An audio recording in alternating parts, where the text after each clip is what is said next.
Assalamualaikum warahmatullahi wabarakatuh. Perkenalkan, nama saya Tia Herunisa dari kelas 11 IPS 3. Di sini saya akan menjelaskan sedikit mengenai pengurusan jenazah. Berikut tata caranya. Kewajiban terhadap jenazah.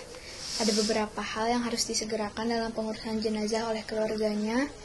Namun sebelum mayat itu dimandikan, ada beberapa hal juga yang harus diperhatikan.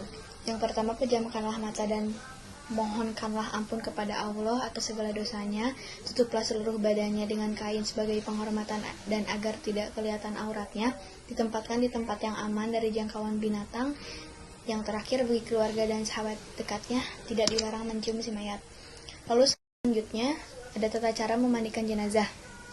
Yang pertama, ada syarat-syarat wajib memandikan jenazah. Pertama, jenazah itu orang Islam. Yang kedua, didapati tubuhnya walaupun sedikit. Lalu yang berhak memandikan jenazah. Apabila jenazah itu laki-laki, yang memandikannya hendaklah laki-laki pula. Apabila jenazah itu perempuan, hendaklah dimandikan oleh perempuan pula. Apabila jenazah itu seorang istri, sementara suami dan mahramnya ada semua, suami lebih berhak untuk memandikan istrinya.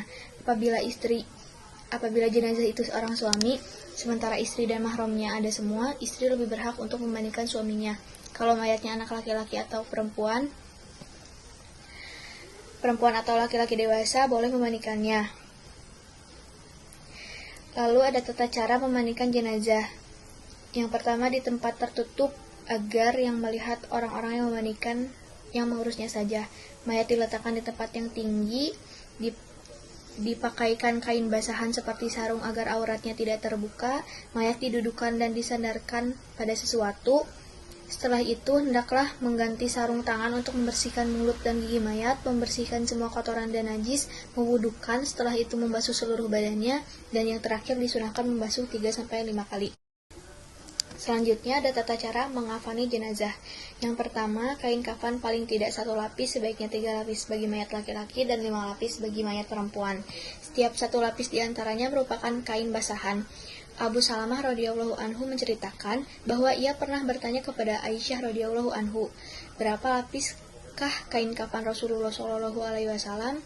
3 lapis kain putih, jawab Aisyah. Hadis riwayat Muslim. Selanjutnya, cara membungkusnya adalah menghamparkan kain kafan helai demi helai dengan menaburkan kapur barus pada setiap lapisnya. Kemudian si mayat diletakkan di atasnya, kedua tangannya dilipat di atas dada dengan tangan kanan di atas, tangan di kiri.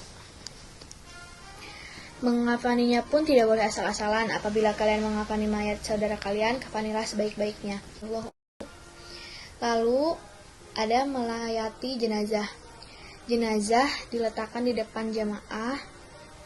Apabila jenazah laki-laki, imam berdiri di dekat kepala jenazah. Apabila perempuan, imam berdiri di dekat perut jenazah. Imam berdiri paling depan diikuti oleh makmum. Jika yang mensalati sedikit, usahakan dibuat 3 baris atau saf. Mula-mula semua jamaah berdiri dengan berniat. Kemudian takbiratul ihram yang pertama, setelah itu dilanjutkan baca Al-Fatihah. Takbir yang kedua, setelah itu baca sholawat Nabi.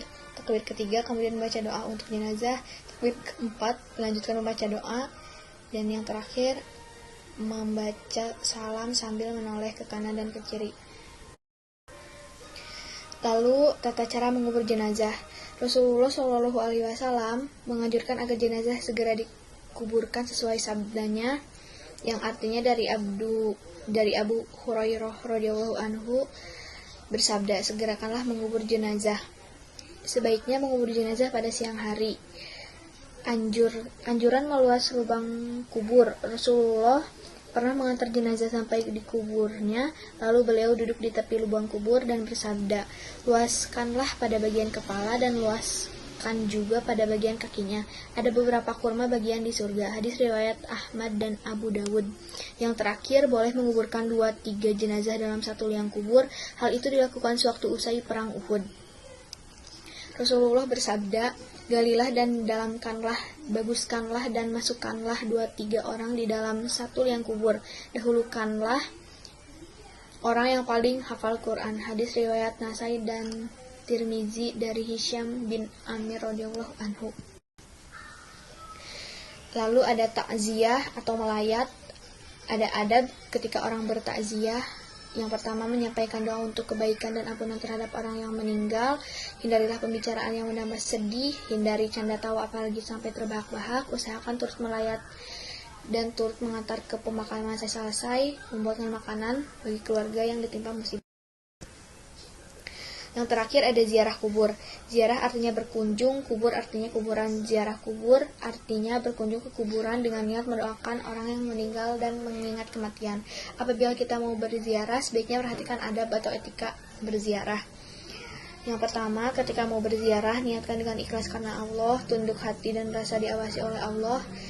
Yang kedua, sampai di pintu kuburan, ucapkan salam sebagaimana yang diajarkan oleh Rasulullah SAW, yang artinya keselamatan semoga tetap bagimu, wahai ahli kubur, dan insya Allah kami akan bertemu dengan kamu semua. Hadis riwayat Tirmizi.